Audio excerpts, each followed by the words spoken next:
The United Kingdom's Ministry of Defense latest intelligence update on Ukraine, September 21, 2023. Today marks 1 year since Russian President Vladimir Putin's announcement of the 2022 partial mobilization that saw around 300,000 Russian reservists conscripted to fight in Ukraine.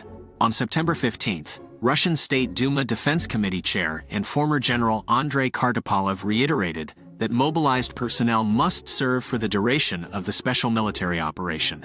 In a stark admission of conditions at the front, he confirmed that troops cannot rotate out of combat zones during deployment. The inability to regularly rotate units from frontline duties is likely a major factor in poor Russian morale. It also prevents the Russian army from conducting higher-level training since the invasion began. This lack of training further hampers Russia's capacity to execute complex offensive maneuvers. Ukraine Armed Forces General Staff Update. Day 575 of Russia's full-scale invasion of Ukraine continues. Russia disregards international laws of war, utilizing terror tactics and indiscriminately attacking military and civilian sites, resulting in tragic civilian casualties. The situation remains difficult in eastern and southern Ukraine. Over 20 engagements occurred on September 21. According to updated information, during the night of September 21, Russia launched another massive missile barrage of 44 X-101, X-555, X-55 air-launched cruise missiles and 6 S-300 anti-aircraft guided missiles, targeting Ukraine's energy, industrial, and civilian infrastructure.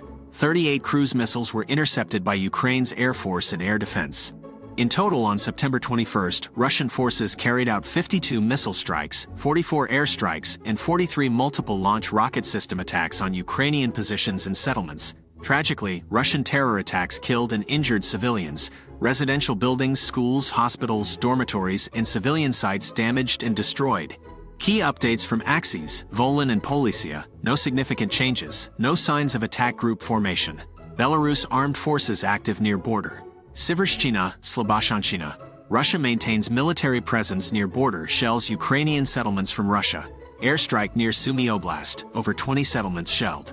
Kupiansk, airstrikes near Kharkiv Oblast, over 10 settlements shelled. Lyman, airstrikes near Luhansk and Donetsk Oblasts, over 10 settlements shelled. Bakhmut, Ukraine repelled attacks near Donetsk Oblast, airstrikes near Donetsk, over 20 settlements shelled.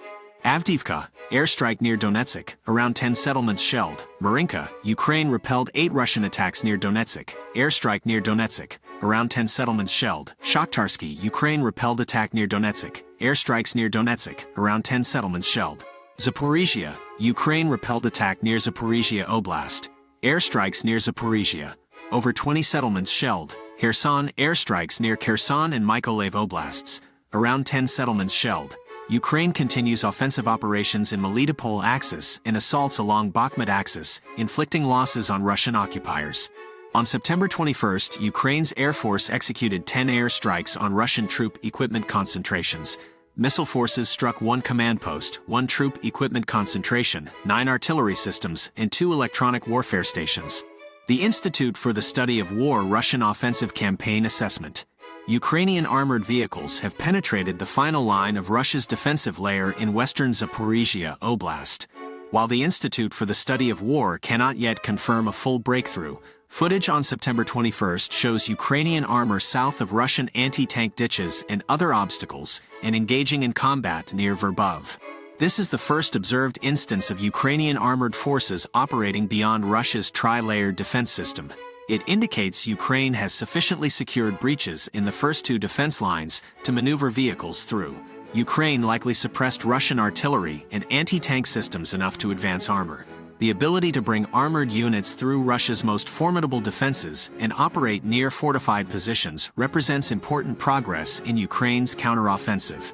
Additional footage on September 20th to 21st suggests Ukrainian forces also gained ground west and southwest of Verbov.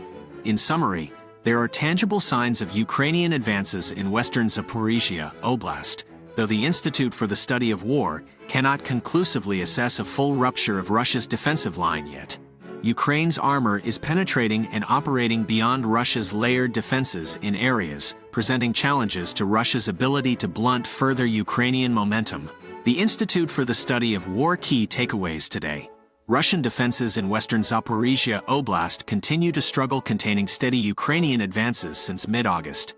Ukraine likely damaged Russian aircraft in drone missile strikes on the Saki airfield in occupied Crimea. Satellite imagery confirms Ukraine struck the 744th Communications Center of the Black Sea Fleet in Crimea, part of efforts targeting naval facilities. Russia conducted an unusually large missile barrage on September 20th to 21 stone, likely coinciding with Zelensky's U.S. visit.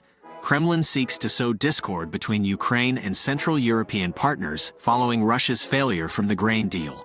Russia may allow National Guard to integrate volunteer units, fueling Wagner Group rumors.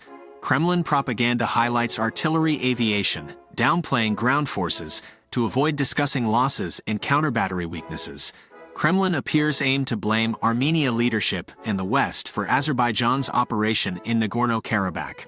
Russian offensive operations occurred along Kupiansk-Svatov-Kremina line, near Bakhmut, Avdiivka, Donetsk City, western Donetsk, eastern Zaporizhia border and western Zaporizhia, but with limited gains. In summary, Ukraine continues pressuring Russian positions, while Russia relies increasingly on missiles, artillery, and obfuscation of its vulnerabilities.